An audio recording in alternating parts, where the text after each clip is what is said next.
Well, good morning, Bakersfield, surrounding communities, and everybody watching online on YouTube, Twitch, and Facebook Live. This is the Early Bird Special on this hump day, the 21st day of January. I almost said December. I don't know why.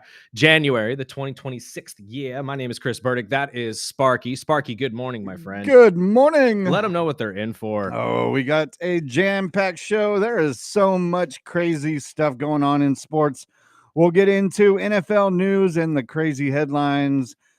We've got some NBA talk. We've got all sorts of stuff going on with the NCAA, WWE. Plus, we'll wrap it up with our boy Ryan Holt talking a little Condors at 8:30. Still undefeated, baby. You can call or text in anytime at 661-842-2000. Got the Colorado Eagles coming to town this week. This is a big couple games for the Condors as they sit third in the Pacific Division right now, right behind Ontario and Colorado. Could make up some very big points this week. And we got a couple names that'll be headed to Cooperstown as well as they finally put through the ballots for the Baseball Hall of Fame. We'll let you know who is headed to Cooperstown as two of the best center fielders baseball has ever seen finally get the nod and will be headed to where they belong, in my opinion, along with the rest. Let's start with some of the news out of the NFL, though. And we do need to get to that national championship game because we didn't get to talk about that yesterday. We ran out of time, and there's a lot to talk about in that area as well, as Indiana, in my opinion, has completely changed not only their own trajectory in the NCAA, how this entire team is going to be seen for the next 4 to 5 to 6 years, if not longer, but they may have changed the game in NIL completely. And I'll explain that when we get to it. But the biggest news out of the NFL from the past day or so has been Mike McDaniel deciding that he will be headed to Los Angeles to join Mr. Harbaugh as his new offensive coordinator. This is going to be interesting.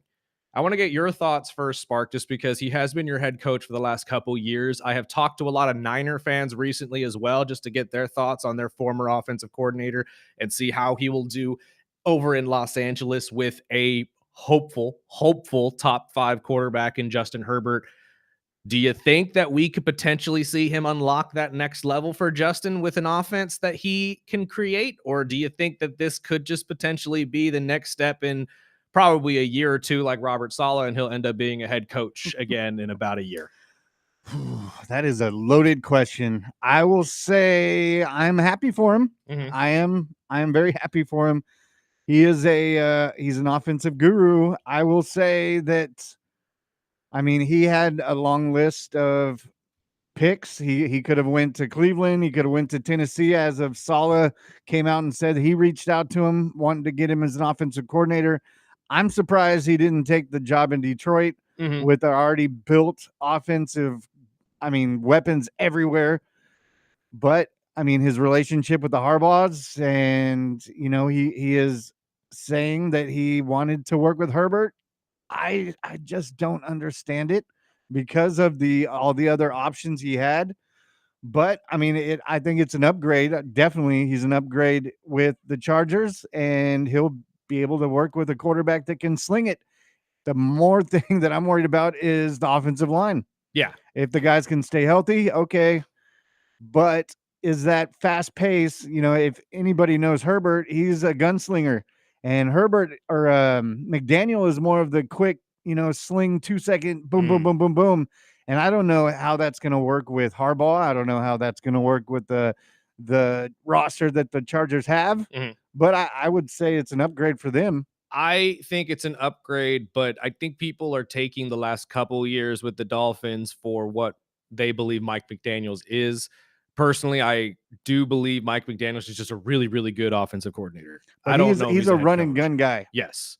But I think this could really make this offense in LA very efficient. Yes. And very much, I don't know, just driven by the accuracy that Justin has shown. He has been a very accurate quarterback throughout his entire career, and that is what makes Mike McDaniel's offense run. The first couple of years when he was in Miami, they were top 10, and Tua was the most accurate quarterback in football. Then the injuries started happening with Tua, and then we started seeing the spiral. I mean, Tyreek Hill obviously kept getting into his situations. They could never really get gelling, and the Dolphins are what they are, and we saw what we saw. And honestly, at the end of this year, I think you started to see that McDaniels can make dollars out of pennies. Yes. I think he really can. And I think that's what you're going to have to do in LA, especially going into next year. We had the question coming into this season, do they have a true number one wide receiver? And they went out and got Keenan Allen. He came in and filled the role for at least a year. Ladd McConkey, though, took a big step back this season. Can they get him rolling again?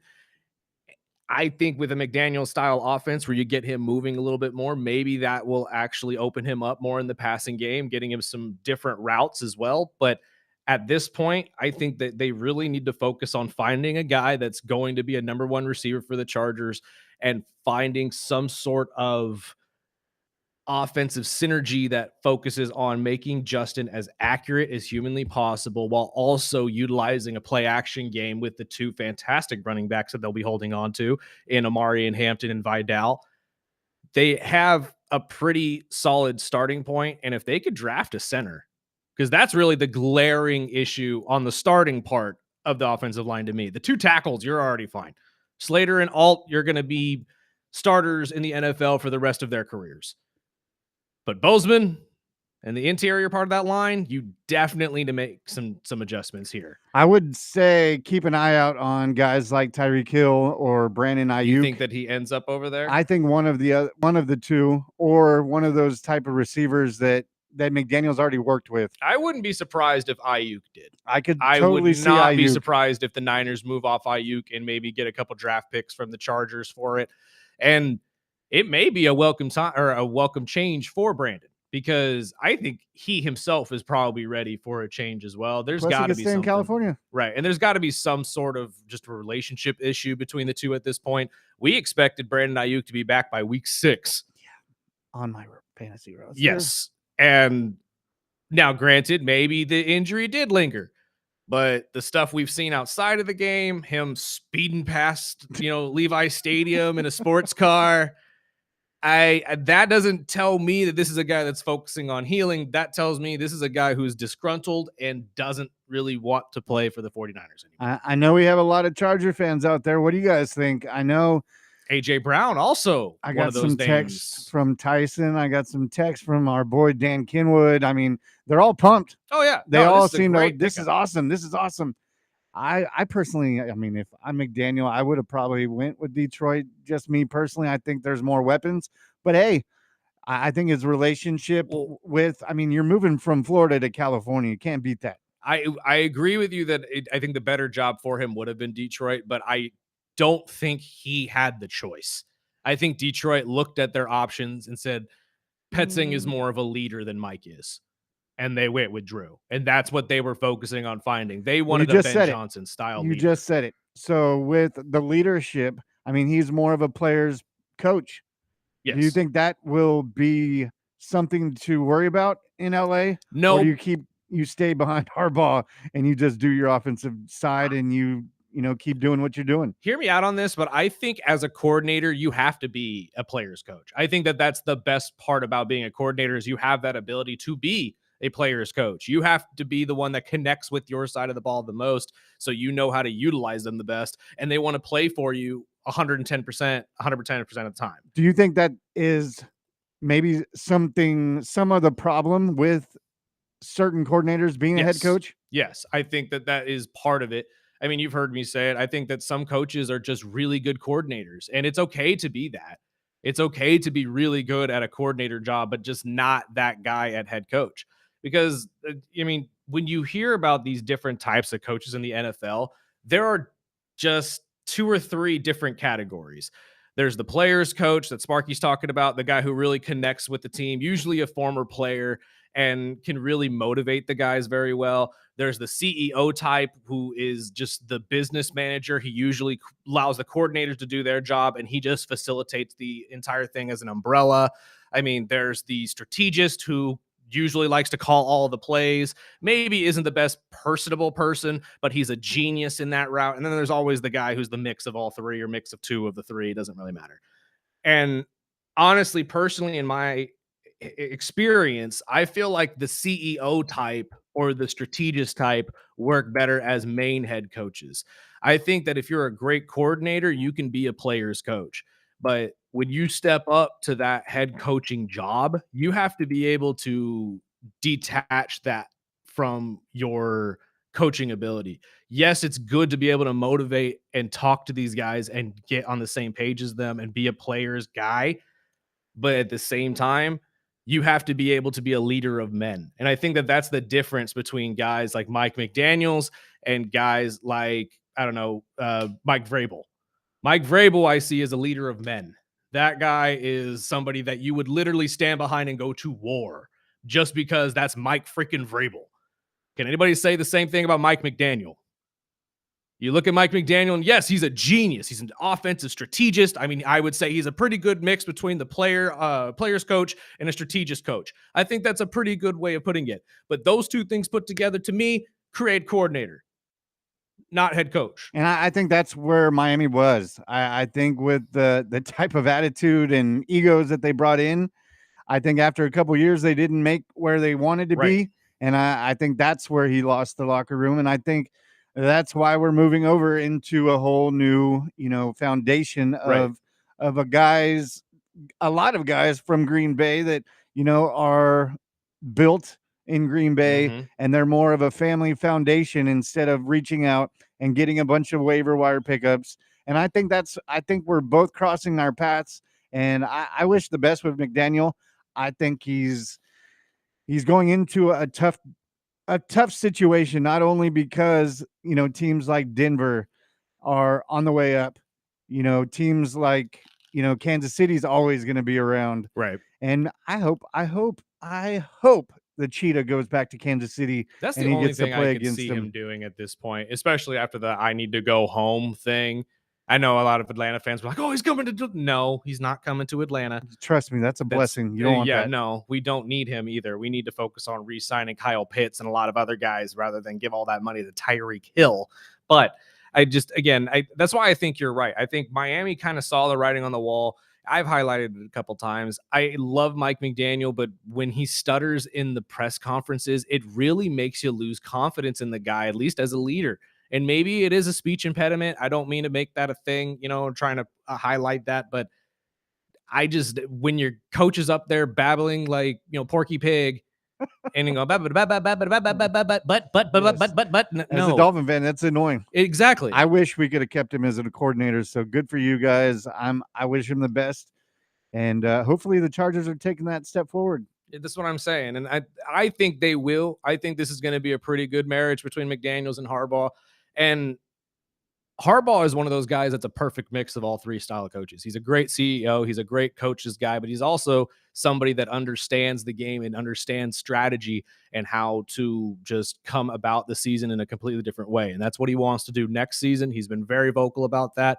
The firing of a lot of the coaches was more to just clean slate and let's start over and see what we can build with this team, because what we saw last season is not what they believe is the best of the Los Angeles Chargers. I believe they believe that the Chargers ceiling is higher than the Broncos. And that's saying something right now. But you need to put the right coaches on the field. You need to put the right minds in those locker rooms in order to be able to do that. I still say they have one or two pieces they need. You still need a number one wide receiver, in my opinion. I love Lad McConkey, but he's more of a slot guy. And you definitely need a new center. That is without a question. But this is a good step forward. I have to And on the agree. defensive side, I know Khalil Mack has said he's going to step away and look at his Yep. options. He might retire. I mean, there's going to be some cleaning up, but I mean, I think for McDaniel, I think it's a good choice. Mhm. And I saw the report first that he told Cleveland he's not interested. I'm like, okay, what's coming next? And within 10 minutes, I saw, okay, he's working with the Chargers. He's locking in a deal. And honestly, I don't blame him for not being interested in the Cleveland job, because the last offensive minded guy that got put into that seat, you guys put him in some really weird situations. Although I don't like that he's my new head coach, you still put him in a pretty losing situation. So, yeah, I wouldn't be too keen to take that job either. And while we're on the topic of coaches that are maybe too nice for their own good, I have to highlight this because we're going to get to this at some point in the show. But the Knicks right now, oh boy, They are in shambles. And honestly, I think Mike Brown has a lot to do with it because of the highlighted things that I said earlier about Mike McDaniel. He may just be too nice. He may be too nice of a coach. He may be just too much of a player's guy for this style of basketball of today. I know, again, not to make this about basketball, but I just had to highlight that because when we're sitting here talking about Mike McDaniel, all I'm thinking of is, I should just go straight to Mike Brown because this is exactly the same conversation we're going to have here in about half an hour. It really is. I saw that story. I was like, really, dude, already? Mm-hmm. Already? Mm-hmm. And again, they started hot, probably second best, if not the best team in the East. We were just talking to our guy Snacks a couple weeks ago about how that's his favorite to win the championship. And unless they lost or won, I didn't get a chance to check last night what they did, if they won or lost, but 9 of the last 11 lost. That's pretty rough. I know this is a rough stretch. Jalen Brunson has come together with the team and did a players only meeting.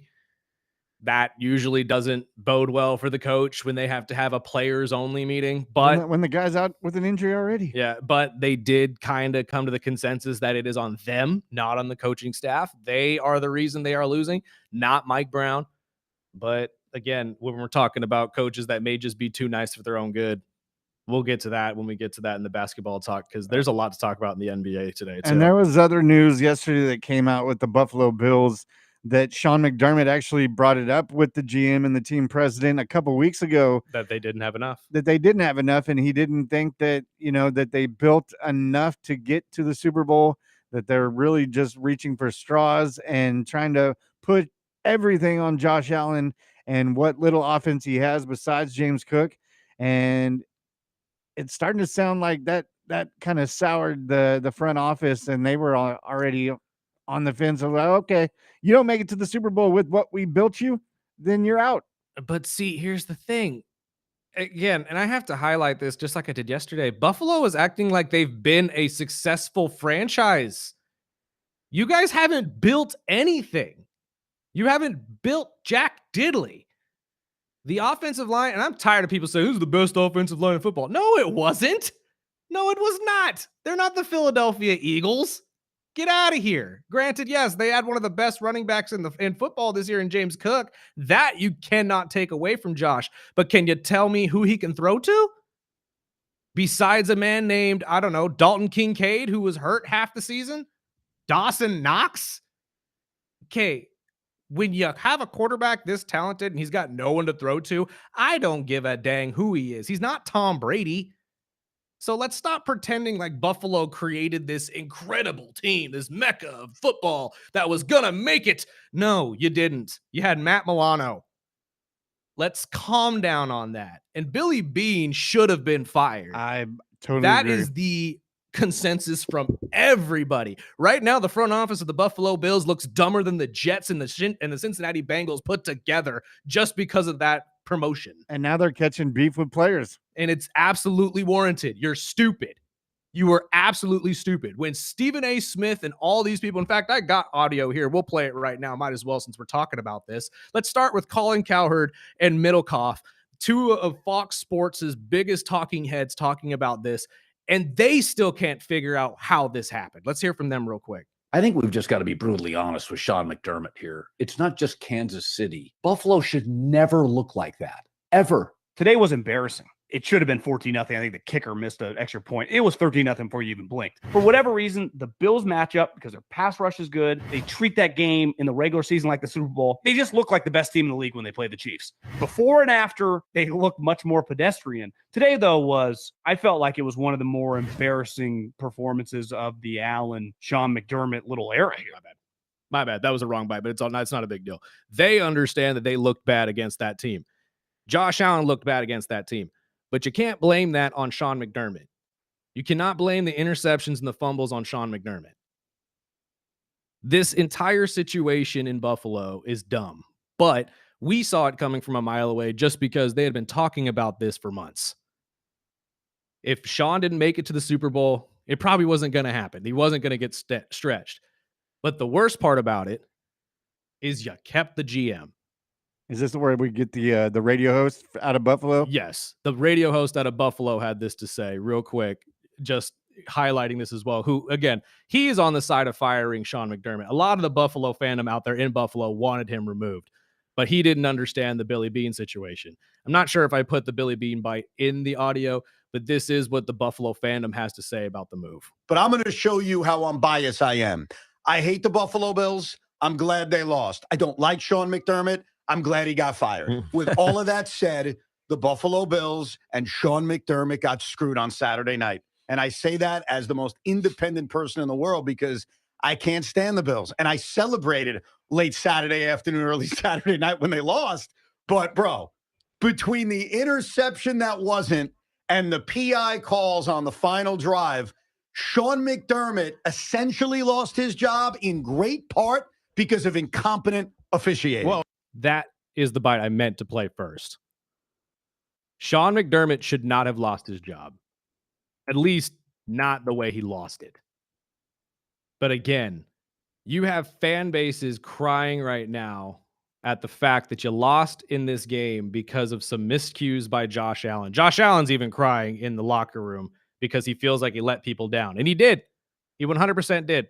I think everybody can come to that consensus as well. But the way the Buffalo Bills are handling this just doesn't make sense. You have the coach that has led you to this. He's 8-8 the playoffs. He has a overwhelmingly successful record. And he made a top-tier defense on your team without you giving him jack diddly, Billy. I mean, Billy Beane, not the Billy here in AGM, Billy Beane. He gave you nothing. And you made it work with Matt Milano and company. You made Travion White look so good. You made all those guys look like how they looked. Joey Bosa coming in. All of that was because McDermott schemes. The success this team has had strongly because of McDermott. And yet, here we are. You fired him. You, for some reason, saw Billy Beane as the perfect president for football operations. Still don't understand how that works out. But you hear it from both sides. The Buffalo fan base, or at least this guy who's not a fan of Sean McDermott, he even sees that this probably shouldn't have happened. It was all because the refs, well, for lack of a better way to put it, screwed him over. And then you hear the national side of it. They think that Buffalo should never have looked this bad. I don't necessarily see how you think that they could have looked any better. Billy Beane gave them 2 Pro Bowls in 8 years. And I'm pretty sure one of them is Josh. What part of that, of all the drafts he's been a part of all the people he's brought in, all the free agents, warrants him becoming the president of football operations? I just don't get it. And it really goes with don't. the same thing with the Giants. I mean, I know what we think about the Giants GM, and Harbaugh came out and said it's not as bad as it sounds. Well, I think it's the Harbaugh era. I think Harbaugh just has full control, and this GM over with the Giants doesn't really have as much push as other GMs. Well, but going back to the Bills stuff, I mean, I agree 100%. I'm torn with the pass interference, but I will say those last 2 pass interferences were kind of shady because they didn't call them all game, and then they do it the final drive. I saw the interference, the first one. I was like, okay, that's a 50-50 flip a coin, but the second one was a bit soft. Oh, 100%. But again, I still don't think that interception was an interception. I think Brandon Cooks was down regardless. He should have never let go of the football. And that's something we're going to get into because that is one of the key things that team owners are talking about. We're going to have to get deeper in this offseason on what is a pass interference, what is a catch. And I had a bite, and that's what's annoying me is I had 2 bites that are not on this list that I don't know if I even put in there, but that's the one I was thinking of with the guys not knowing how this actually got to Sean McDermott being fired. And the other one was the Bleacher Report guys talking about pass interference in general and if the NFL needs to change this. Let's take a break real quick so I could see if I actually put it. Maybe I put it in a different folder. Maybe we could play that on the other side as well. We're also running incredibly late. So yes, and you can call or text in anytime, 661-842-2000. I see your text. We'll get to them. I'm so mad. I apologize, everybody. I had 2 completely different audio bites that we were going to play for that as well, and I just messed that up. But it is what it is. That's live radio for you. Let's take a break. This is the Early Bird Special. We'll be right back.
Good morning. This is the Early Bird Special right here on KGEO Sports Talk, 101.1 FM, 1230 AM. And again, I apologize. Sparky, I just sent you the Bleacher Report one, and I was actually completely wrong. It wasn't even Cowherd and Middlecoff audio that I was looking for. It was actually Acho and LaShawn McCoy. I don't know how I got those four mixed up. But yeah, well, we won't even worry about the LaShawn McCoy stuff, but maybe we'll get to the Bleacher Report guys' thoughts on pass interference and how we can change that in the NFL going into this year. Because it's too big of a play and it's too big of a penalty to really ignore nowadays. You got to be able to at least have some guidelines on what is and is not pass interference that are very straightforward these days. Because sometimes the refs take it upon themselves really to throw around and just have liberties with that call sometimes. I mean, when we were growing up, you hear that if the ball was uncatchable, they don't call it. If, if the wide receiver was putting up just as much of a fight, they usually let it go. But there's a lot of situations where you just don't see that anymore. And we got a listener saying, I agree with McDermott, but it does bother me how people will say Josh Allen doesn't have any good wide receivers, while Lamar Jackson led the league in passing touchdowns and won MVP with Willie Snead as his wide receiver one, and folks will still criticize him for his lack of postseason success. Are we talking about Lamar here? Or are we talking about Josh? Because they're both in the same boat. I'm not sitting here saying Lamar didn't have the same thing. And Josh won the MVP without wide receivers too. So what's your point? Again, nobody's claiming that Josh is worse because he doesn't have wide receivers. Great quarterbacks can make do with what they got. Great quarterbacks still can't win a lot, though, especially the big game, unless they have other great players around them. Patrick Mahomes, although getting to the Super Bowl a lot, still had guys like Travis Kelce and Tyreek Hill to help him. You know, Tom Brady had Wes Welker, Julian Edelman, Randy Moss. Or Peyton Manning had Harrison. You know what I mean? Everybody's got that guy. Lamar and Josh have never had that guy. Lamar and Josh have gotten pieces that people are hoping would be that guy. DeAndre Hopkins for Lamar, Josh with Keon Coleman. But let's be honest, they're in the same boat. I mean, the comparison between the two doesn't really make sense. I get what you're trying to say, that, you know, that maybe we're giving Josh too much leeway here, but this argument, and again, it's really centered around Dan Orlovsky, which I don't get on the internet. People are coming after Dan Orlovsky saying that he refuses to give Josh any grief, but will give Lamar all the grief in the world. Again, I'm not giving either of them, you know, any more credit than the other. They're both in the same boat. And until either of them win a Super Bowl, all we're going to see is two quarterbacks probably go winless or ringless. I mean, I apologize, throughout their entire career. And a big portion of that can be held to they never had a true number one receiver. When your tight end is your number one guy, now he could be really talented, but unless he is a generational talent like a Travis Kelce, doesn't really help you that much. It really doesn't. I mean, we talk about guys like Mark Andrews, and again, I just highlighted Kincaid and Dawson Knox on the other side of the break. They're fantastic tight ends, but can anybody say that they are some of the best tight ends that the football world has ever seen? No. So let's take that into consideration as well. Again, I still say Josh Allen deserves a good brunt of the responsibility of why they lost that game on Sunday. I really do. 2 interceptions, 2 fumbles. You cannot shy away from that. But at the same time, he could still use some help. And I don't know, I can't tell if this listener is a Bills fan. If you are, please feel free to chime in. But you left out Billy. Is the Billy Bean situation something you're okay with? Because again, 2 Pro Bowls and 8 drafts.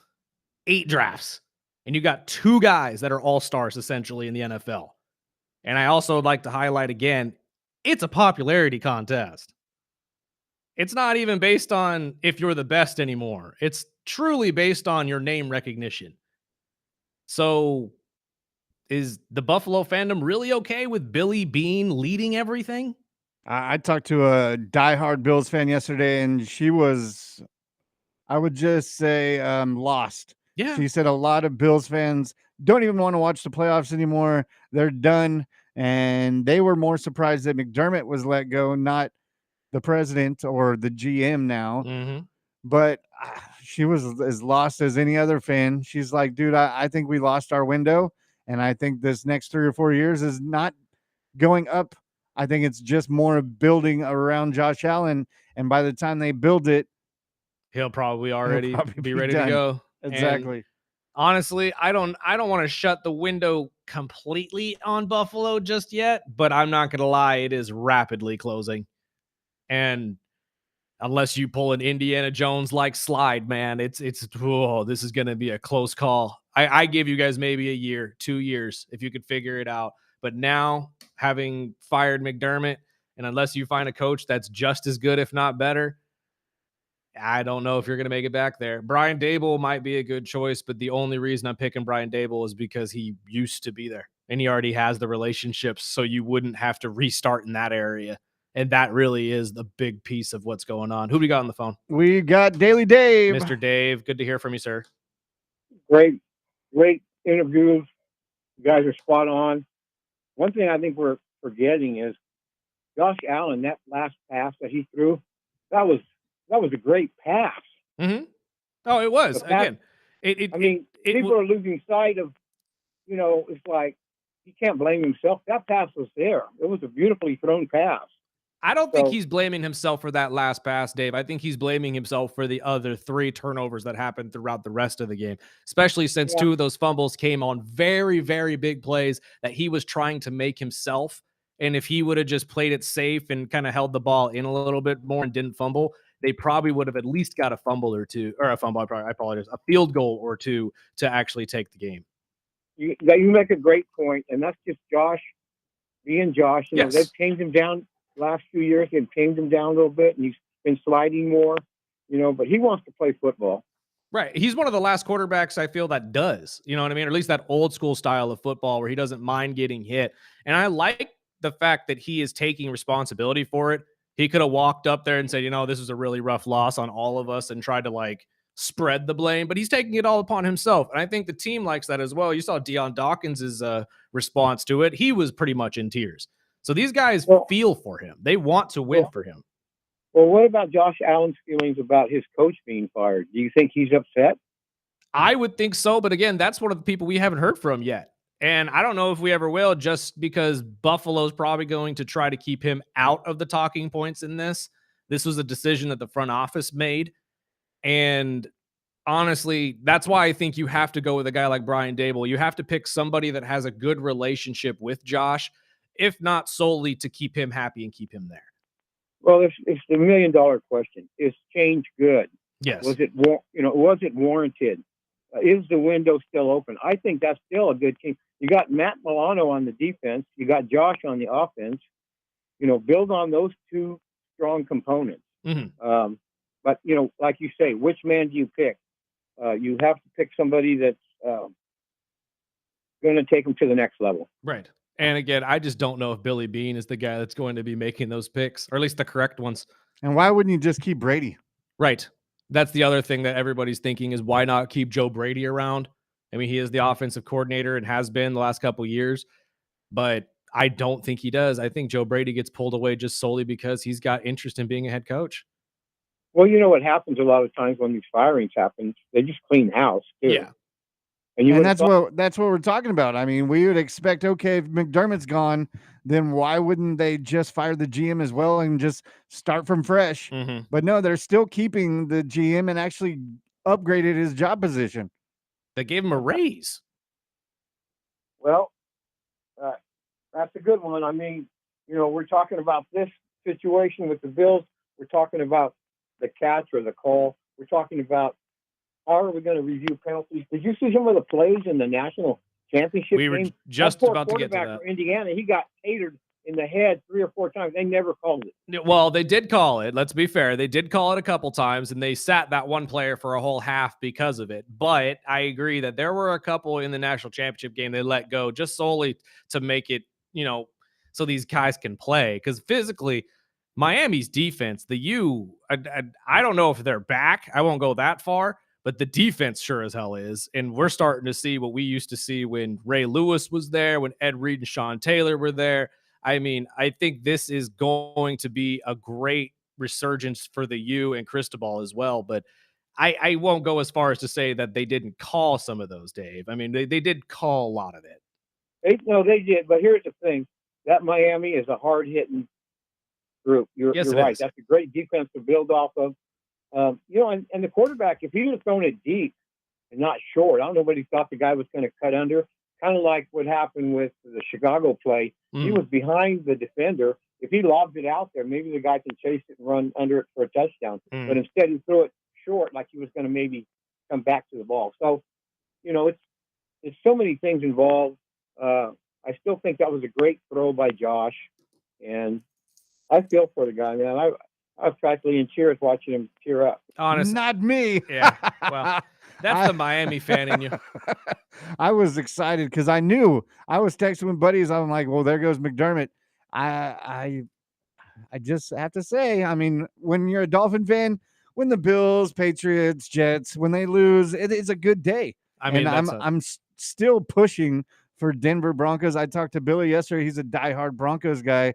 And he is still one of those guys. He reminds me of a Dolphin fan when Tua got benched. He's like, I've seen Stidham. I've never missed a Broncos game, and I think Stidham is almost better than Bo Nix. I'm okay. I Yeah, hope we'll see. I hope you're right, because I will be rooting Denver on this weekend. The way we'll see what happens, but I cannot say I have the same kind of confidence in Jarrett Stidham that I had in Bo Nix, but that's just. But my it just personal seems like it's all laid out for New England to get to the Super Bowl. It really is. But we'll take our last break of the hour. Dave, thank you so much for your call. We really appreciate it, my friend. Let's take that break. And on the other side, we'll get into the national championship because we didn't get a chance to talk about it yesterday. 27-21 was your final as the Hoosiers took home their first ever national championship back to Bloomington, Indiana. I never thought I would ever say that. And honestly, it's 50 years after Bob Knight pulled it off too. So that's a pretty cool thing. Let's get into that on the other side. This is the Early Bird Special right here on KGEO Sports Talk.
Why does it sound off?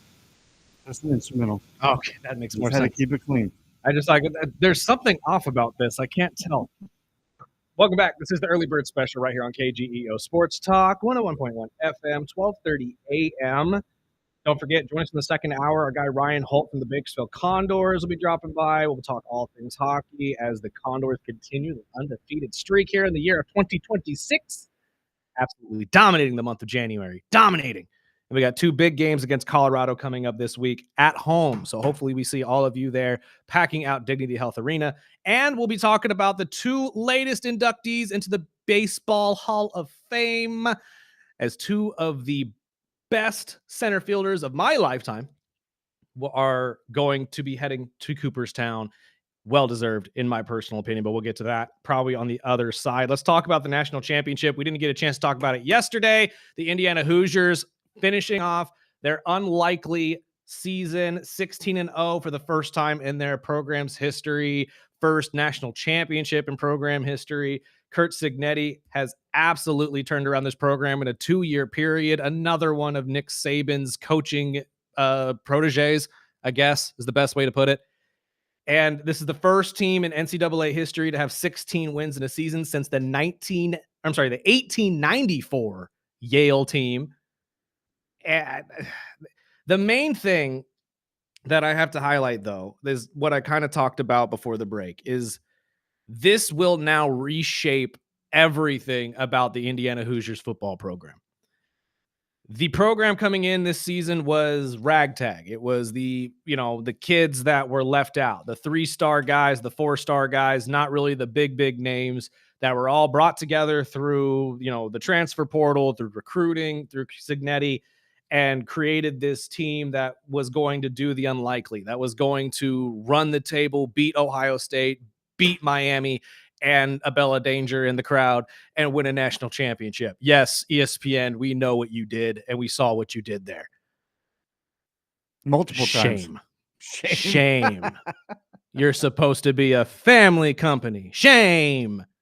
I'm here for it. Anyways, going back to the game, though, Fernando Mendoza making an absolute statement on why he should be the number 1 overall pick in next year's NFL draft by the New York Jets.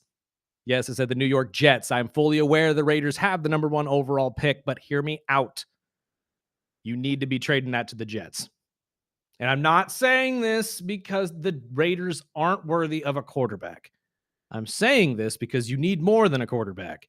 And to be honest with you, next year's draft class is so much better at that position. You're gonna be much well off taking maybe an Arch Manning, maybe a Jaden Mayava, maybe a Dante Moore.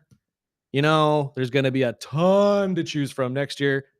This year, you get Fernando Mendoza, Ty Simpson, and maybe Trinidad Chambliss. Again, not that any of those names aren't deserving of being drafted, but let's be honest, the talent pool is going to be way deeper at the quarterback position next season. So this year's draft is filled with big offensive linemen. Yes. Big defensive studs. You need. And wide receivers. Which you need in the worst way. So hear me out. Make a blockbuster trade with the Jets. Swap picks in the first round plus the other first round pick that they have. Grab both. Maybe a couple other seconds, thirds, whatever you can get. Because again, we've all seen what the number 1 overall draft pick can go for in a trade in the last couple years. Do we need to highlight once again the Robert Griffin III trade? Yeah, and now with Dante out of it, the Jets could be very worthy of trading up and giving them a lot more than expected. Exactly. Because I'm pretty sure the Jets would pay pennies on, or they would pay, the opposite way. They would pay a ton of money to get the one quarterback that's probably going to be a generational player in this draft class. And the Jets will ruin him either way. So. Yes. And I feel for Mendoza. I really do. I don't want him to go to the Jets and have an awful start to his career. And I say start because I have hope nowadays in the NFL that these guys will find a second home and will actually have the career that they so deserve. But if you're a Raider fan, I'm telling you, the better route here would be to trade that pick away with the Jets, get a surplus of picks for it, and go.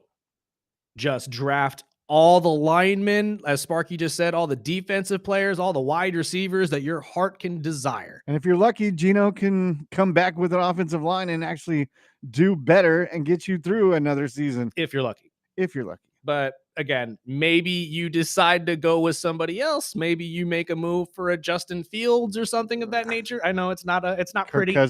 Kirk Cousins, if Atlanta doesn't want to keep him, because now I'm hearing heavy rumors that he's staying. Yeah, I'm hearing the same thing. He's never going to leave. And I'm hearing a lot of Malik Willis to Miami. Bring it. I don't care. We'll get to Stefanski in a second because the only positive that I saw from this coaching hiring is that we're finally getting rivalries back. And I didn't even realize this, Sparky, but did you realize we're getting Robert Saleh and Cohen 2 times a year? Did we forget that these two almost slugged each other? Like, I forgot about this. NFL rivalries are back, Sparky. We are here. Golden era. This is going to be great. Anyways, back to the topic at hand. The Natty and how this is changing Indiana.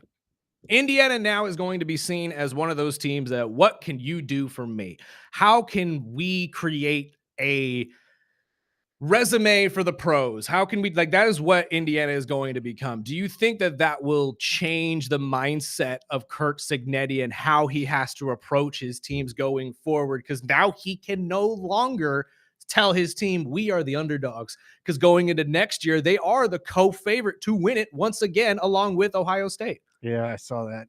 Do you think it's still the same strong team with a different quarterback? That is the big question mark, because his brother, Alberto, already transferred out. Not saying Alberto was going to be as good as Fernando, but Alberto will be going to Georgia Tech, which only tells me that they have plans at the quarterback position that is going to be better than Alberto. If they can get somebody along the same talent level as a Fernando, I think that they could still make a solid run. Do you think it's not Josh Hoover? I didn't even really consider that. Because I know they got him through the TCU transfer. That is true. Maybe and they that do was believe. one of the main reasons Mendoza wanted out. Maybe. I just don't know if Hoover is the same talent. But then again, Mendoza was from Cal. Right. Like, I don't think a lot of us were thinking Fernando Mendoza was going to be coming out as the Heisman Trophy winner when they got him to transfer from Cal Berkeley. You know what I mean? So maybe it's the system. Maybe it is the system. Maybe it's Curt Cignetti. Because I'm not going to lie to you. If there are 2 coaches right now, because I there's one other that I can say this about, but if there are 2 coaches right now that remind me at all of Nick Saban and what he used to do at Alabama, it's Curt Cignetti and it's Dan Lanning in Oregon. Those 2 are Nick Saban on a different timeline. If Marvel's entire variant situation was legit, those are Nick Saban variants right there. I mean, it is creating some incredible cultures too. Incredible cultures. And that's not me taking slights at like Kirby or Coach Kirby or anything out there in Georgia, or, you know, Lane Kiffin or any of those guys too, because they create pretty solid cultures as well. But I am just incredibly impressed with what Curt Cignetti has been able to do with this organization. And honestly, I don't think we will ever see another team like this again, because you are talking about, again, I know I highlight this every time we talk about this, but this really was the worst football program in college sports, was the Indiana Hoosiers, the most losingest program ever in college sports. And they were in the toughest conference, blanked everybody, including Ohio State, ran through the playoff as if it was no problem at all. Fernando Mendoza had little to no incompletions, let alone bad games. Like, we will never see a team like this again. They're comparing it, Spark, to Joe Burrow's LSU team. I don't know if they have the talent to beat Joe Burrow's LSU team, but they definitely have the story. If I would be shook if Disney does not recreate Glory Road with this team right here. I need a Glory Road 2 starring the Indiana Hoosiers and Coach Cignetti. That's what needs to be coming out of Disney's movie studios here in the next couple months. Let's take a break real quick. On the other side, we will get to our guy Ryan Holt from the Bakersfield Condors. Plus, we'll let you know who's headed to Cooperstown to join the rest of the Baseball Hall of Fame. This is the Early Bird Special right here on KGEO Sports Talk.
Welcome back. Early Bird Special, Hour 2, right here on KGEO Sports Talk, 101.1 FM, 1230 AM. We are also streaming video live every single day on Facebook, YouTube, and Twitch. You can join us on all of those social media platforms, including TikTok and Instagram as well, at the Early Bird Special. More side content will be coming here in the coming weeks. We are ironing out some things when it comes to the side show that we're going to be doing from the Woolworth Studios down there. Hopefully, the basement.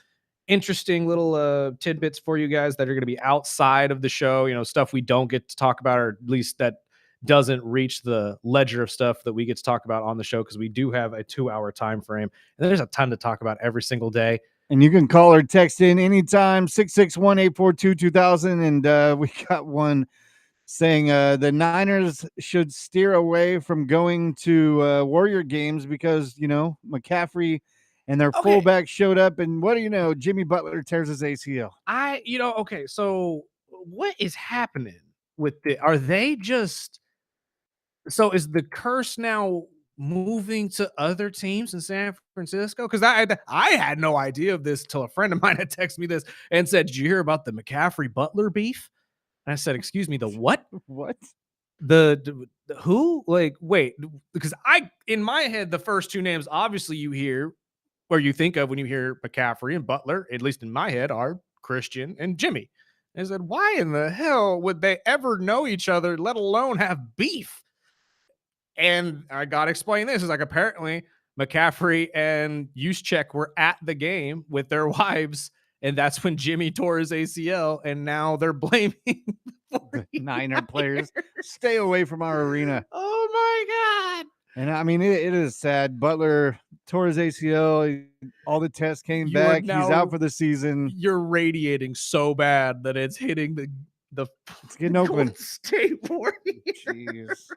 Oh, that's so terrible. Come on, leave the Niners alone. They're hurting enough as it is.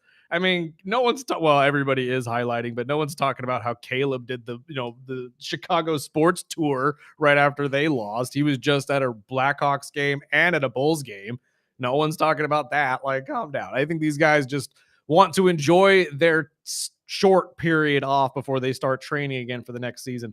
And this just came down from Adam Schefter as well. I'm reading from Facebook, but I wanted to highlight this just because this is some strays that I did not expect to hear. But we were just talking about Billy Beane and Keon Coleman and Billy Beane's abilities at drafting, quote unquote. And this is coming from Adam Schefter. He says, as Buffalo GM Brandon Beane, I'm sorry, I've been calling him Billy Beane. Brandon Beane was answering a question about Keon Coleman, the Bills wide receiver. Team owner Terry Pagula said, "Can I interrupt? I'll address the Keon situation. The coaching staff pushed to draft Keon." Apparently, Pagula does not like that Beane is getting pinned with all of these draft picks. And again, from what I remember at the draft was that Josh Allen had a huge hand in drafting Keon, that he really liked Keon Coleman. Now we're hearing that it was the coaching staff that pushed for it. I don't know exactly what the truth is. I think we're going to probably get some retorts here from a couple coaches, I would assume, on Twitter. But I don't know if the team owner is stepping up to say that is a good thing. One, because that makes it sound like they are fully looking at Keon Coleman as a bust. And he most likely will be leaving the team, much like McDermott is. You think there's other players that'll be following suit? I think so. Because again, I don't think a lot of players are sitting well with this move, period. I think a lot of the players liked him. I'm still thinking with the fact that Josh hasn't said anything makes me feel like he might be in that, that camp too. The same thing. He may have liked McDermott and is sitting there saying, why? What are we doing? It was my fault, not his. But again, I don't know. Yeah, and what's next with these big teams? I was expecting teams like Pittsburgh, Baltimore, now Buffalo to be the ones that would be hiring coaches first. Now we've gone through the Giants, the Dolphins, the Falcons, the Titans. These jobs are filling up, and the big franchises that are known as being contenders are still looking for their head coach, and as the big names are dropping. I mean, do you see a glare where maybe McDermott lands on one of these teams, or McDermott to Baltimore is interesting. I know Brian Flores met with Pittsburgh yesterday. Mhm. I know Baltimore has been interviewing Anthony Weaver a couple different times. I mean, I'm more surprised that the big dogs like the Ravens, Steelers, and now you could throw in Buffalo, that they're still searching for a coach. Or maybe I just don't know. Maybe they haven't released that they're closer to hiring somebody inside the building. Steelers and Baltimore, I believe, are weighing every option they possibly can, but they are heavily waiting, or at least the Pittsburgh Steelers are, from what I understand, on Shula and Steelhouse. Or Shieldhouse. They're calling them Steelhouse, but it's Shieldhouse. So waiting for the Rams. They're waiting for the Rams. They're waiting for the Rams and whatever happens there, because obviously they can't hire the coach until after the Rams are out of the playoffs or win the Super Bowl. So I think that they believe their future head coach is either a Brian Flores, if they can figure out a way to make that happen, or they go the route of either Shula or Shieldhouse, and we see some sort of move in that area. Baltimore, I believe, is just weighing their options, trying to find the best possible location. That's why I'm thinking in my head, McDermott now, in my head, is a pretty good candidate for that job. He's defensive minded. He's been a guy who's been able to at least handle some of these kind of weird media situations and how these teams are being formulated. Maybe he can get more out of Lamar than he did out of Josh if he has the right offensive coordinator with him. How crazy would that be? It's not out of the realm of possibility, though. To go from Josh Allen to Lamar. Mhm. I mean, okay. Yeah, I'd welcome it. Me too. I mean, that's a 1A, 1B situation, if I can say. I personally was hoping McDermott would just land in Miami, but we'll see. Again, that is also a possibility. We never know, but because he could still take a defensive coordinator job. That is on the table. I just don't know if he really wants that. He was incredibly successful as a head coach. A winning coach. I believe his regular season record, if I'm not mistaken, was like 98-50. I think he was 8-8 in playoffs. Like, granted, yes, he could never make it to the Super Bowl, but we talked about it yesterday. Is that because of his coaching ability, or is that because of the teams they went up against? Yeah. We talked about that yesterday with like teams, dynasties. Yes, as much as we like to give the offense its grief in Denver, they scored 30 points on them. And they looked good. That was probably the first time we have seen Bo Nix look that good in a while. And we were starting to think, okay, maybe this Denver team can win a Super Bowl. Not to mention they do have the number one pass rush defense in the league. So it made the day absolutely rough for Josh the entire way through. So is it because of the teams they're playing? Because again, Josh went up against the Chiefs. Josh went up against the Bengals. Josh has gone up against the Ravens. This team now, we see the Patriots resurging, which is going to be awful because that's in their division. You know what I mean? Like, is it really on Sean and Josh, or is it just they're the unlucky beneficiaries of playing at a really rough time for Buffalo sports?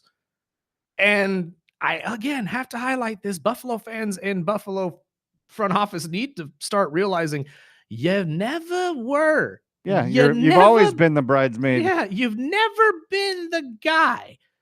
Boy, I love losing Super Bowls. Did we forget about that? I haven't. Yeah, you guys haven't been the success story. And people hate it when I bring up, Josh Allen's reminded me a lot of what we watched with Jim Kelly. I don't want it to go that route. I really don't. But again, that's why I believe that Josh's career will not end in Buffalo. I think that he will be moving at some point and going to a different team. Let's shift away from football, though, because we've been talking about football for the last 2 days. Let's talk a little baseball, my friend, as we have the two new names that'll be joining the Cooperstown Hall of Fame for baseball. That is Carlos Beltran and Andrew Jones, two of the greatest center fielders of my generation, at least. I am very excited about these two. Looks like Beltran, I'm reading from ESPN, I apologize, but Beltran in his 4th year of eligibility got 84% of the vote, which is well past the 75% threshold. Andrew Jones was on his second to last year of eligibility. He sneaked over with 78%. Andrew, though, has grew from his first year of eligibility at 7% all the way to here. So this, I think, is a success story, at least when it comes to the Hall of Fame for baseball players. Just because you don't get in the first year and you're really low on the market does not mean you won't get in by the time your eligibility ends. I really am interested to see if some of these other guys can get there. But Carlos Beltran, 9-year All-Star, 279 average, over 20 years. And they're saying that the only reason that he really was held off for this long was because of his connection to the Astros and the sign stealing scandal. Do you think that because of, with that being the case, Spark, because there are a couple players on that team that probably will be up for a Hall of Fame. As much as people don't like Jose Altuve, more than likely at the end of his career will probably be up for it. Same with a lot of the other guys that you could say with that team, maybe Bregman. Do you think that this is going to be a sour point for all of those players and maybe be the defining factor why some of them don't get in? I think it is opening the door for players like Altuve to definitely get in. Do you think so? You think that the forgiveness of Beltran is what is going to allow them to say, you know what, we let him in, so we have to allow the rest of them in? Pretty much. I think fans are going to hate it. Mm-hmm. And I think, I mean, by the time Altuve hangs it up, I think he'll be a Hall of Famer. I know people hate it, but I think it'll happen. And I think this proves that they're, I mean, probably the rest of the players, I can't think of anyone else that would be well, okay. So a pushover in. So the three that I see, excuse me. The three that I see that are probably going to get put up outside of Altuve, because Altuve is a for sure. I would say George Springer, Alex Bregman, and Carlos Correa. If all have a pretty good ending to their careers, could at least be on the ballot. Will they get in? That's a stretch. But I do think that some of these guys are going to be held out. And a lot of people are going to use that as an excuse of why they were held out. But I don't know. Maybe you're right. Maybe just the idea that they forgave Carlos for this. But Carlos also just had a star-studded career throughout his entire career, not just with the Astros. Because again, he, I believe, is, let me read it here. He's the fifth-born Puerto Rican player to be elected into the Hall of Fame now. And honestly, with his average throughout, he had 435 home runs, 312 stolen bases, 2,700 hits. Like, that's pretty good numbers for somebody that deserves to be in the Hall of Fame. So maybe they just look past it because of the stats and what he did before he was with the Houston Astros. I think out of that list you mentioned, I think Springer would probably be a tough one, but I think the other two probably won't get in. You don't think Carlos or Bregman get in? Nope. Well, again, that's a solid argument because neither of them have done much outside of their time with the Houston Astros. But it's funny you mentioned that because that's what ESPN led with last night is, oh, this is good news for Altuve. Right. I'm like, okay, but Altuve is playing at a Hall of Fame career. Right. I think if he continues it for a couple more years, I think he's a shoo-in. Yeah, it's hard to really shoo him away. And maybe you're right. I mean, I like Carlos Correa. I think that he has the ability to get there, especially if he can turn it on in the last couple years of his career. But maybe they do. Maybe they leave Correa and Bregman out and they just say, you know what? Altuve is really the only one that we can accept. You're the only one. Yeah. Because, I mean, and he is he will most likely go down as the lifelong Astro. Even though everybody else left to get themselves away from the scandal, Jose stayed.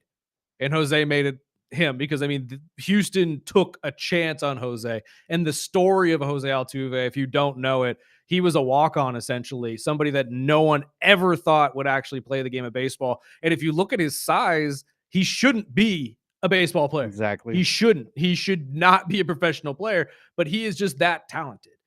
So maybe they do look past it. Maybe they make it a thing and they just say, you know what? You paid your dues by staying with the team afterwards and just not shying away from the grief that people have given you in the second half of your career. So who knows? Maybe the baseball writers will find some sort of remorse for it, although they haven't for the steroid users. So God only knows. And then on the opposite side here, Andrew Jones will be the firstborn Caraco player to be inducted into the Hall of Fame. He is known as one of the best defensive center fielders of all time.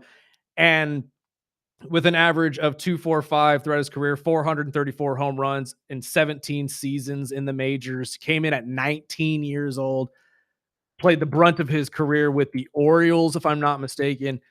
I think this is well-deserved as well. Somebody that I grew up loving watching. I mean, everybody talks about how Griffey used to jump into the wall and steal it. Andrew used to jump over the wall.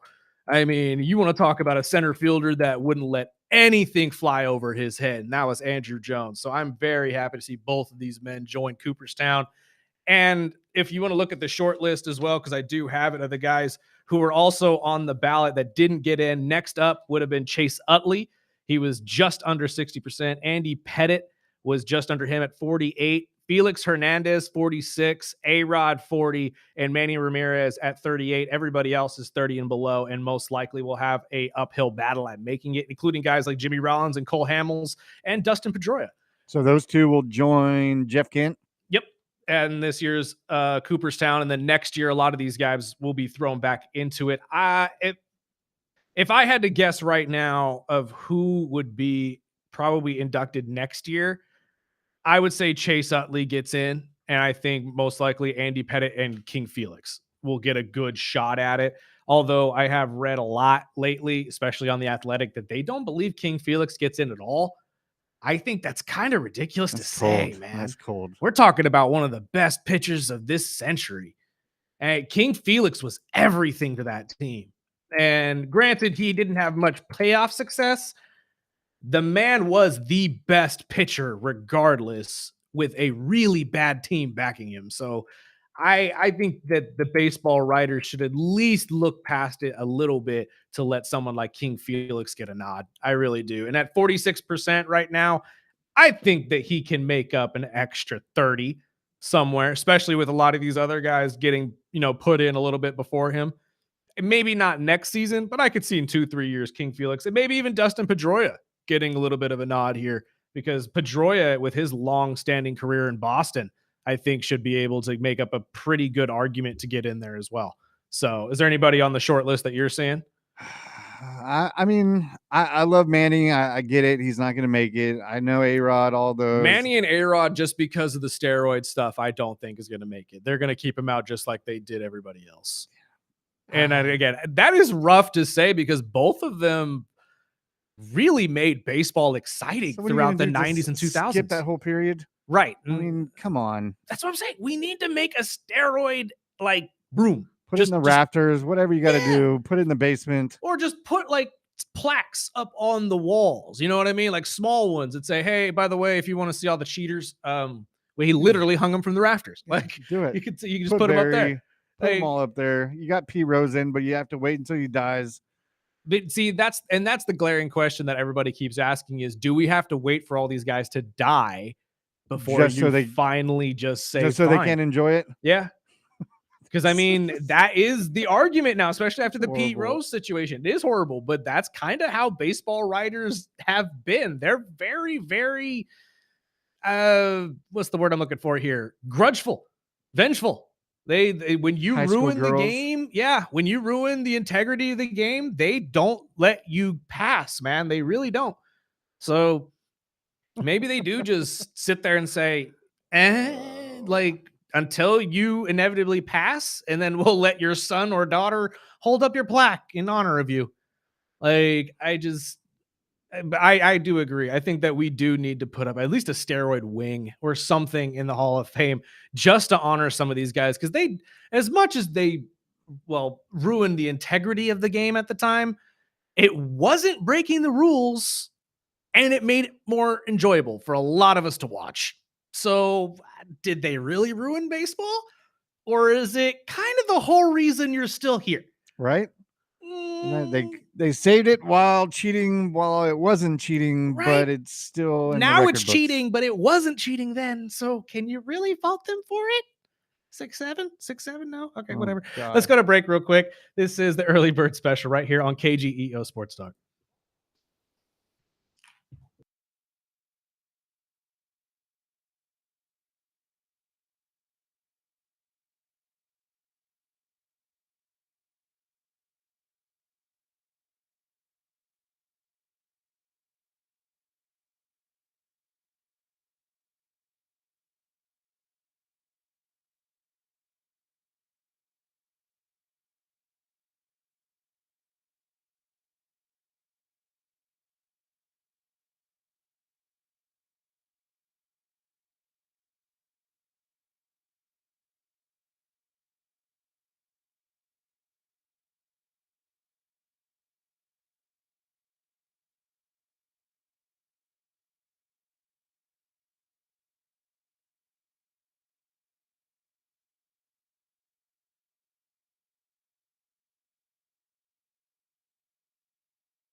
Welcome back. Early Bird Special right here on KGEO Sports Talk 101.1 FM, 12:30 a.m. And a big shout out to our boy Renegade Rob. Hall of Fame of very good. Oh, wow. That's funny. Oh, man. So he's actually been to Cooperstown, and I was just looking at that. A lot of steroid era memorabilia throughout the exhibits and explain the circumstances. McGuire, Sosa, Bonds, A-Rod, and Manny have things in there. Oh, it's not the bus. again, I understand that they aren't necessarily acknowledged. I just think that and I just got a text message during the break as well. It says if the Astros get in with an asterisk, so can the steroid era. Amen. Get Barry in there. Well, Barry deserves to be in there again just because it's Barry and he had a career Get in there unlike twice. any other. I mean, if you want to talk about somebody like Tom Brady who could literally be in the Hall of Fame multiple times if you break up their career, that's Barry. So yeah, that I agree with 100%. That's how baseball writers are though. I feel like they'll just keep you just there up until the day you die. And then the day you die, they'll sit there and magically have a change of heart. And it's like, no, they just in their minds can't ruin the game of baseball any worse. So And a listener said it. So it just depends on how you cheat in Yep. order to make it. exactly. Honestly. He says And free Barry and Roger. again, I think this is a pretty unanimous feeling throughout baseball fans is that I think everybody can kind of get over the steroid era now. And again, not that we accept it. It's not that everybody wants people to go and take steroids and do this. But it's like we said before the break. Was there a lull in baseball at the time? Hell yeah. Was everybody super excited to see a guy like Barry Bonds or Mark McGuire or Sammy Sosa or Roger Clemens or any of these guys do what they did? Hell yeah. Yeah. How much money did the league make off of them? Right.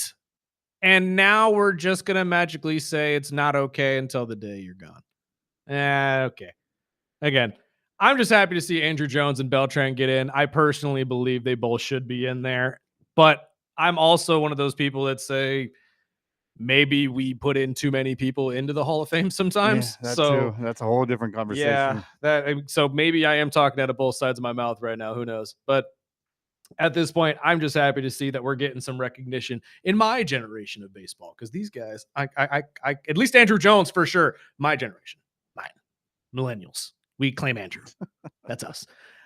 Real quick before we get to our guy Ryan Holt, who should be joining us any minute to talk about some Condors hockey as they continue their red hot streak in 2026, pulling off 2 massive wins against the Wranglers, and they will have 2 bigger games this week, hopefully 2 bigger wins at home against the Colorado Eagles, the number 1 team in the Pacific Division. We talked to Holtzy about this a little bit last week, but I want to get his thoughts on what the mindset will be for the team going into this week, especially after this red hot start to the year. I think this team is hitting their stride, and honestly, I think some championship hockey might be played here in Bakersfield pretty soon. I think we need to be packing out the Dignity Health Arena for every home game we possibly can, because you never know, that cup might be coming to Bakersfield. I'm just saying, we got a pretty talented team this year. Let's talk a little bit about some WWE, though, my friend, because Unreal came out yesterday, and I don't know about you, but I dove in at least to the first episode. I watched the first episode, and I was pumped. Of Not course, only they start because with Seth. everybody's favorite. Yeah, Seth dude. freaking Rollins. Am I the only one, though, that, like, these intros to everybody, like, just kind of gave me goosebumps a little bit? Like, when you're sitting there listening to them run down their long list of names in the industry, and then they Like, I pop to remember the that. music, and I'm like, oh, my God.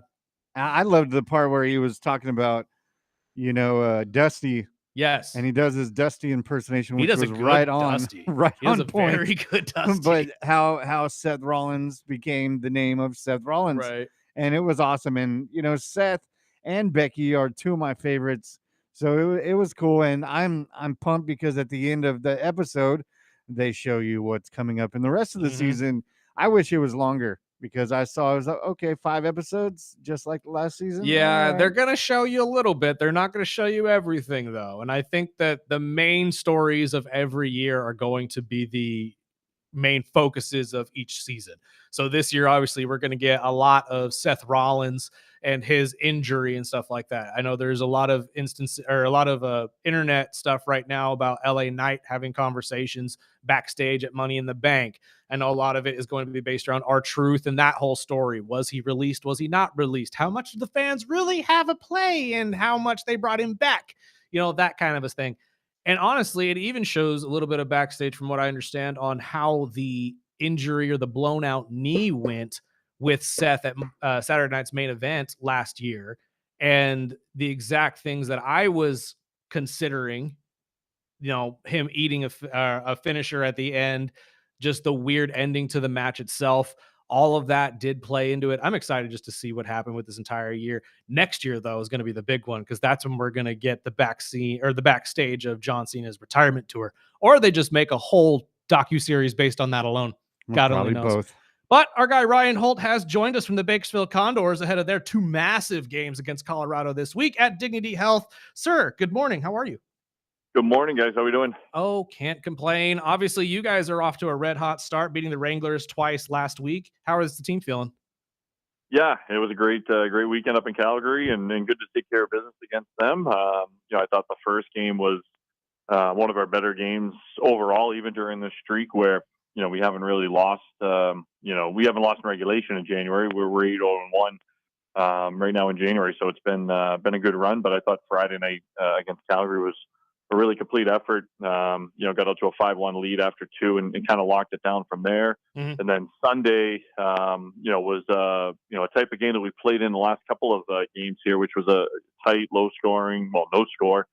Late in regulation, ended up going to overtime scoreless, and then Max Jones scored no T to pick up a win. So the team's climbed from basically 8th or 9th in the Pacific all the way to basically tie for second right now in the Pacific. So great to see these guys start to come into form here in January, and hopefully, like you said, 2 huge games here with Colorado. So talk about that real quick, though, because obviously the first game against the Wranglers, 5-1 win before the third period even started.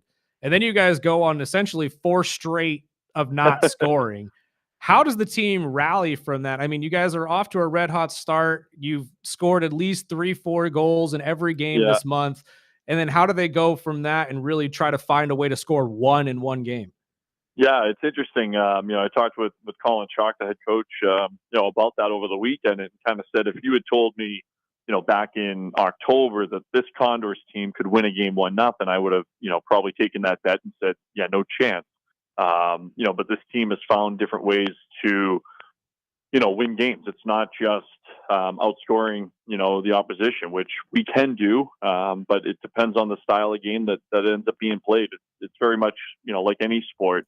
If you have a high-powered offense, in football, the other team wants to, keep their offense on the field as long as possible and extend their drives, and it may limit your opportunities to score. So you may have to, win a 17-14 style of game and learn how to win like that.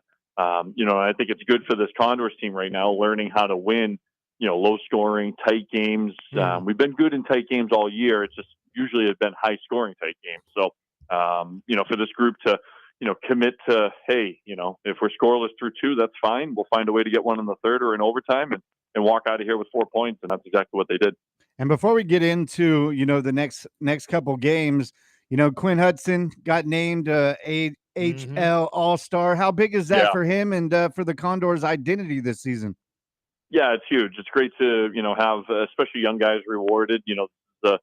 At its heart, it's a developmental league. They want to promote, guys that are going to be future NHLers. I mean, you look at the list of, full-time NHL players that were AHL All-Stars. I mean, it would take up a whole show. So it's great for Quinn to receive that recognition. He'll go back home to Illinois. He's from Illinois, so he'll go back to the Illinois area for the games in Rockford, and it's just after Super Bowl weekend. Should be a fun week for him and his family, and he doesn't get the break that everyone else gets, but I think he'll enjoy being kind of in the spotlight for a couple of days, and it's well deserved. He's been the top rookie in the league this year. He's going to be in the conversation for just about every league award coming up here at the end of the year if he has a good second half, and it's fun to have the Condors represented on the national stage.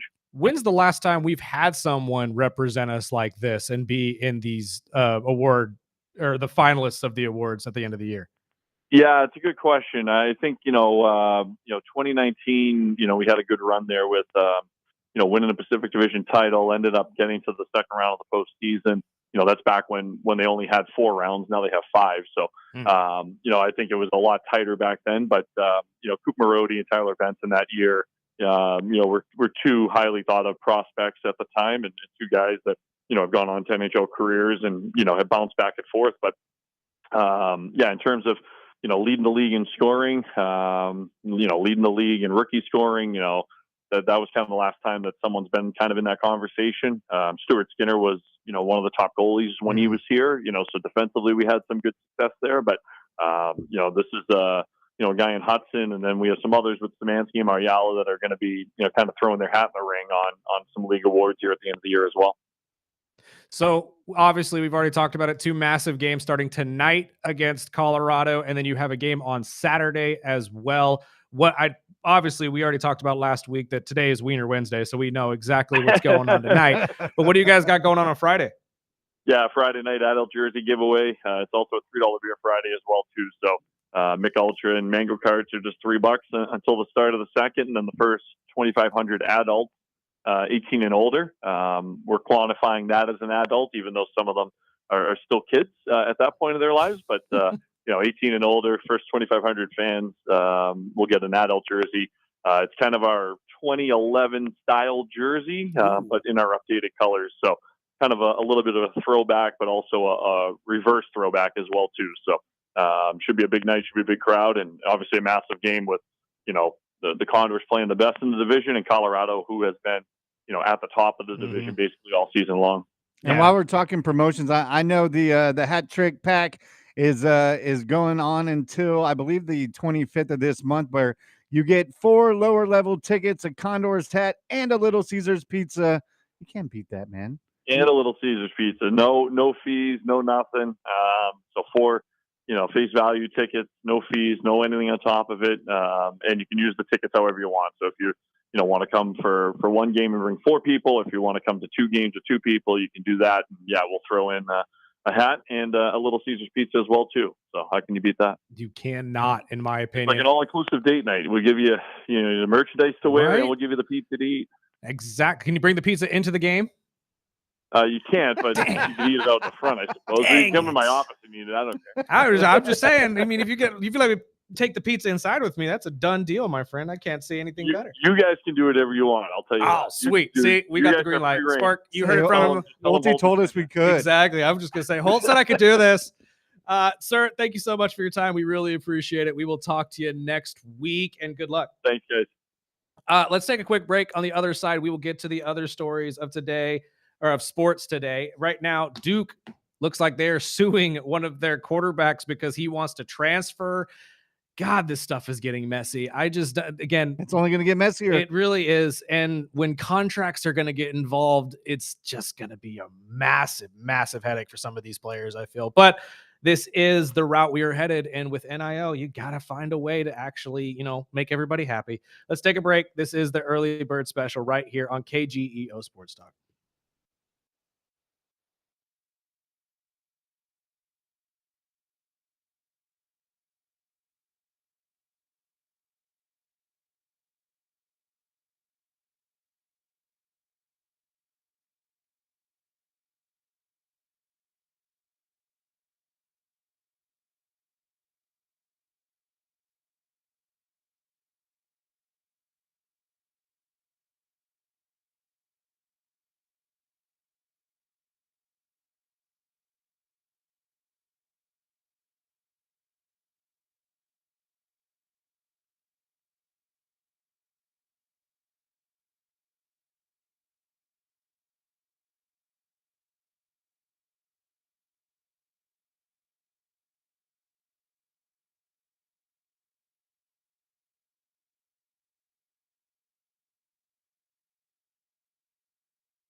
I meant to ask you earlier, but that promo that just played, Which one?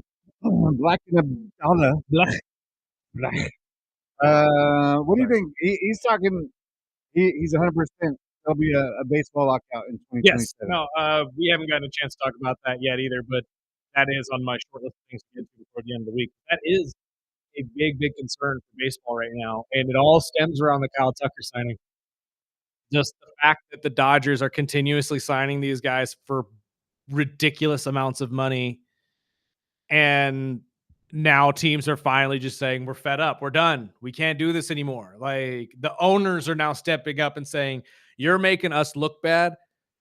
And it's kind of connected to what I had brought up, I believe, on Monday or even not Monday, but Tuesday or early last week or late last week. I can't remember. But when the fan base is going around saying, well, your owner can do it too.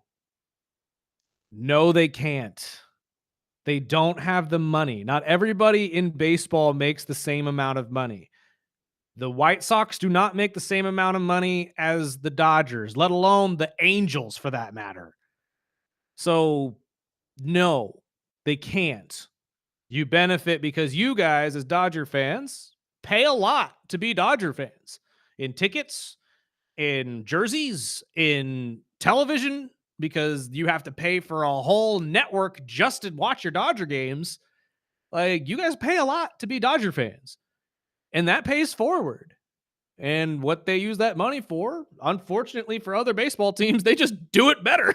They just sign guys better. They sign them to bigger contracts because they have the money to do that. I remember Dodger fans saying the same thing about 10, 12 years ago. Yeah, about the Yankees. Look, man, it's funny how things come full circle in sports. And it's also funny how most of those fans that were crying about that are the most silent ones when it comes to defending their team when they're doing this now. And that's the one I always hear. Yes. Other owners could do it. They're all billionaires. Look, they're not, though. They're really not. Like, don't get me wrong. They are all very, very wealthy. But to say, it's just like the NFL, to say that Arthur Blank and Jerry Jones have the same amount of money as a Biscotti or the Rooney family, probably not the case. Same in baseball. Just the Guggenheims have stupid amounts of money. Stupid. And now that Walters has come, or he hasn't come in, he's been there, but now that Walters is connected to the Lakers and stuff, they're going to have even more. You know what I mean? And the first text coming from a Dodger fan, it says blank owners are complaining they're all billionaire owners, then they all have money. Again, not all of them are billionaires. In fact, I don't even think any of them are massive or that well. No, I guess they would be 100 millionaires at least. So maybe they're close. But it says the Mets have more money than gods. Okay. What about the White Sox? We're not talking about the Mets, brother. The Mets went and signed Bo Bichette. They're making moves. We're not talking about the Phillies. We're not talking about the Yankees. We're talking about the Rays. We're talking about I almost called them the Indians, the Guardians. We're talking about the Royals. We're talking about. Can you imagine though if this was the NFL?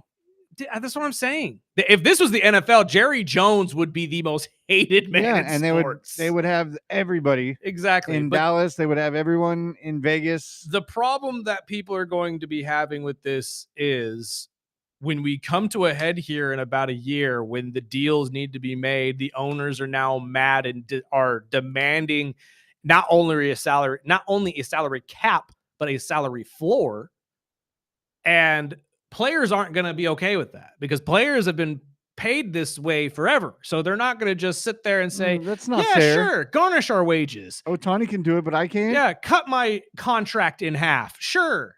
No, they're not going to be okay with that. In fact, I think it's going to be a deep problem, man, and I don't know where that middle ground is going to be. I honestly think it's going to be centered around Shohei.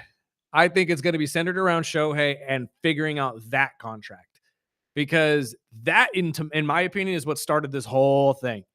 When they figured out that they can allocate the money for literally decades down the line, future deals, that's when you literally broke baseball.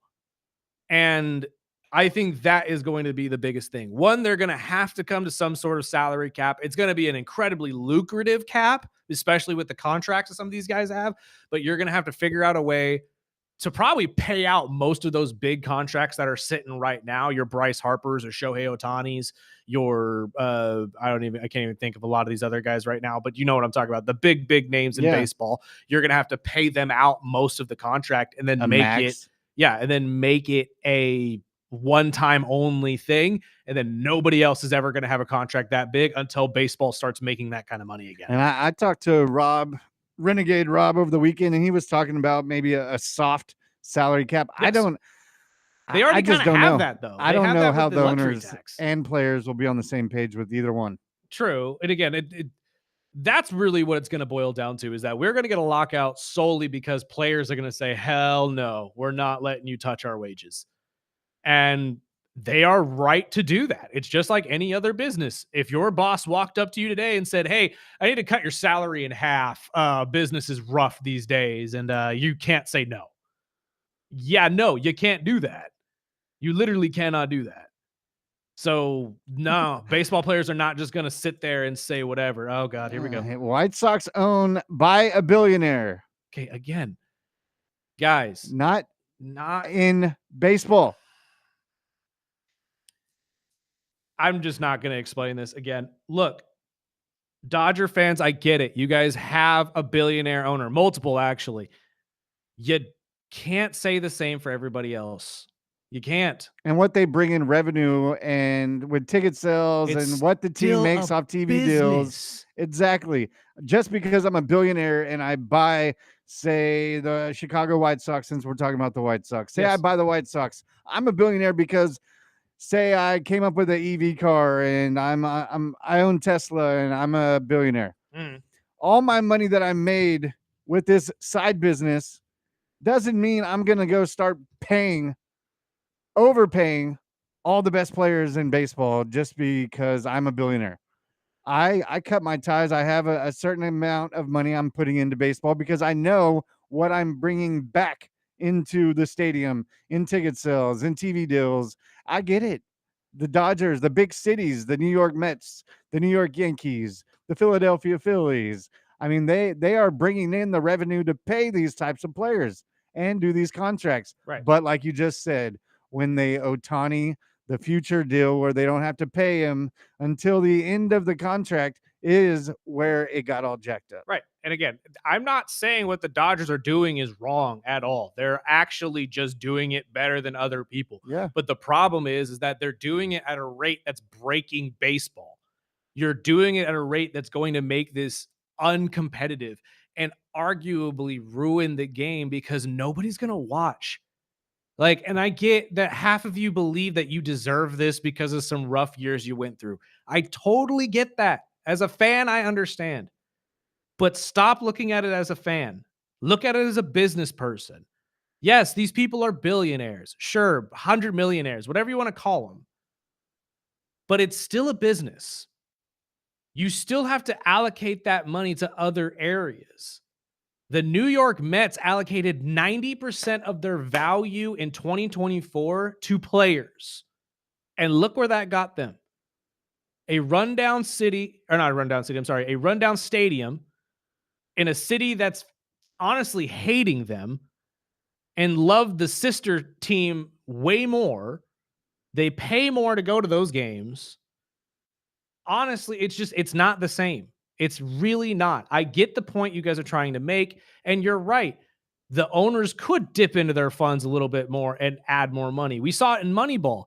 I mean, there's literally a conversation between Billy Bean's character and Brad Pitt and the owner saying, I need you to give me a little bit more. And the owner says, we just can't do that. We have a business to run. There's still other stuff they have to allocate that money towards. If you don't, you're not going to have a successful business model. The only reason we're headed towards a lockout right now is because the Dodgers are making everybody else look bad. I'll concede that point. But it's still going to be a lockout. It's still going to lead to no baseball. So can we all at least agree that this is a toxic work situation that is needing some rectification at some point. You have to fix it. I'm not sitting here saying the Dodgers have to give up half their roster. I'm not sitting here saying that they have to, trade away players and picks. And I'm not saying you're wrong that these guys don't make a ton of money on these teams. I'm still trust me, the White Sox still made over $300 million in revenue last year. But how much was that Kyle Tucker contract, Sparky? $240 million. So you're going to sit there and tell me that the owner of the White Sox should just throw, I don't even know what percentage that is. It's probably upwards of 75% of that entire year's revenue on one guy? That sounds smart to you. Come on, guys. Come on. Let's be realistic. I get it. I'm not saying Dodger fans don't deserve the wins. All I'm saying is that baseball's headed for a really ugly point here in 2027. And then Dodger fans, you're not going to get to watch Shohei Ohtani pitch and hit anymore. In fact, he's going to be making millions of dollars sitting at home, most likely in Japan, waiting for a deal to get done. And all of us are going to just wait as baseball fades off into obscurity. It's already dying. You guys want to make it worse? Join us tomorrow. We'll have our boy Anthony. We'll have some money-making moves with our boy Bull Brady. Absolutely. And Rodeo Pro Wrestling will be joining us once again either tomorrow or Friday. I got to reach out to their guy and hopefully get them nailed down as well. So join us 7 to 9. Until then, Sparky, let's get out of here.